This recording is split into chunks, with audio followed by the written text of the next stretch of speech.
Back, boxing fans. So let's talk about overrated fighters. It's ironic, today I saw a short video literally calling Inoue, Junto Nakatani, Roman Gonzalez, Vasily Lomachenko overrated hype jobs. See, when a person makes a video literally shitting on these fighters, future Hall of Famers, pound for pound top 10 fighters, you gotta scratch your head and think, how are any of these fighters overrated hype jobs? When one was a pound for pound number one, the second one potentially is pound for pound number one, depending on whose list you are, and the other two are both pound for pound fighters as well. Yet these fighters are overrated hype jobs. We know why this individual is saying this, because these fighters are not black nor American, right? This is a guy who just came out with a video recently criticizing people for not supporting American fighters. But what he means is black American fighters, because literally we had American fighters fight this weekend too. Raymond Muratalla just had a fantastic victory this weekend, and this guy didn't care about that. And Raymond Muratalla is a guy that's right in position to get a world title fight, right? But because people aren't praising and dick riding O'Shaquie Foster, somehow this represents the fact that racists don't support black American fighters. But the irony is black American boxing fans don't support O'Shaquie Foster either. He's got a less than exciting style. He was in 2 near-death fights with Robson Kansekow. You got to give him credit for winning and winning back his title. And I did feel he was totally robbed the first time around. But let's keep it 100. If you're coming out hyping this guy up as if he's some great fighter, who is the one hyping up and overrating a fighter? This guy's almost 30 years old, and the best win of his resume is a Ray Vargas who moved up to his 3rd weight division, had never had a fight at that weight, had never won a fight at that weight, and you beat him. And then your next best win is Abraham Nova, and then obviously these 2 Robson Kansekow fights. You know, it's not bad. You're fighting good opponents, but none of these guys are world beaters. None of these are pound for pound fighters. None of these guys are, real stalwarts in the sport of boxing. Unlike Inoue, Junto Nakatani, Lomachenko, and I can't remember who the 4th person. Roman Gonzalez. Like literally, Roman Gonzalez, a 4-weight world champion. Lomachenko, a 3-weight world champion, 3-belt unified. Inoue, a 4-weight world champion, 2-division undisputed. See, so Bud Crawford is the best fighter in history, number 1 pound for pound fighter for doing what he's done, even though black Americans, Errol Spence fans, have heavily criticized him in the last 5 years for his less than stellar resume. But yet, Inoue is just chasing titles.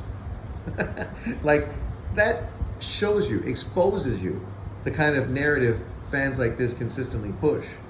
If you're going to praise Bud Crawford for being a 4-weight, 2-weight undisputed champion, then you would think you would do the same thing for Inoue, because both guys deserve to be mentioned as 2 of the best fighters in the sport of boxing. Obviously. Roman Gonzalez and Lomachenko, just 2 other fighters throughout boxing history that were great fighters, got pound for pound recognition, but somehow get criticized, right? And then people try to say, they haven't fought anyone, they haven't done anything, they haven't done this, nobody knows who they fought, blah, blah, blah, blah, blah. Yet you can go look at fighters like Ricardo Lopez, and I guarantee you that Roman Gonzalez's resume is far better than Ricardo Lopez. And Ricardo Lopez is considered a Hall of Famer and one of the best small weight fighters in history, right? I mean, Roman Gonzalez's resume is better than fucking Andre Ward. But just because Americans are more familiar with Andre Ward's resume doesn't mean that his resume is better. It's just, this is an American fighter who you've seen his fights because he's fought in America. And because he's fought guys who are positioned in America, you're more familiar with who they are. It doesn't mean they're better or they've accomplished more or somehow they are better wins on a resume. But this is the kind of simplistic American-centric mentality you get from a lot of people on YouTube, as if, you know, the world literally revolves around America. And, you know, currently boxing is really having a global impact, far bigger than it ever has, ever in the history of the sport. I mean, with the money coming from Saudi Arabia, the big events that are being put on, I mean, we've never seen a time in boxing like this. And it's not the necessity to criticize and hate on it just because it's not happening in America, not being funded by Americans, and a lot of the fighters aren't American. I mean, unfortunately, it is what it is. But people want to highlight certain fighters as if they're doing great things in the sport of boxing. I made a video yesterday talking about inactive fighters. See, you talk about overrated fighters and guys that, you know, are hyped. It's fighters who don't fight regularly, haven't fought top competition, haven't tried to become undisputed, haven't unified against other world champions, right? These guys literally are doing everything in their power not to be considered great, right? Yet you want to hype up guys like this, right? It's ironic because everybody can see clearly why some fighters are getting hyped, only because they're black and American guys. I mean, if they were not black Americans, they would be hated on, shit on, and derided by these kind of YouTubers. Because the reality is we've seen them do that consistently. O'Shaquie Foster is a very good fighter. He's at a division right now where there's a lot of interesting potential fights. But he's not a big star. He's not a fighter anyone really watches or cares about, even within the black American community. He is not a fighter that people make videos about and talk about. But yet you want to call other fighters who are leaps and bounds far superior than him hype jobs and overrated, right? You know, this is the ridiculousness of what we have to deal with day in and day out when we talk about boxing. You can't just talk about the sport of boxing without some bullshit narratives being shoved down your fucking throat. I mean, if fighters are fighting great, then we praise them, regardless of where they come from and what they look like. I mean, that shit's irrelevant. I have Bud Crawford in the top 3 of my pound for pound list, and I have Usyk and Inoue. You have a diverse top 3.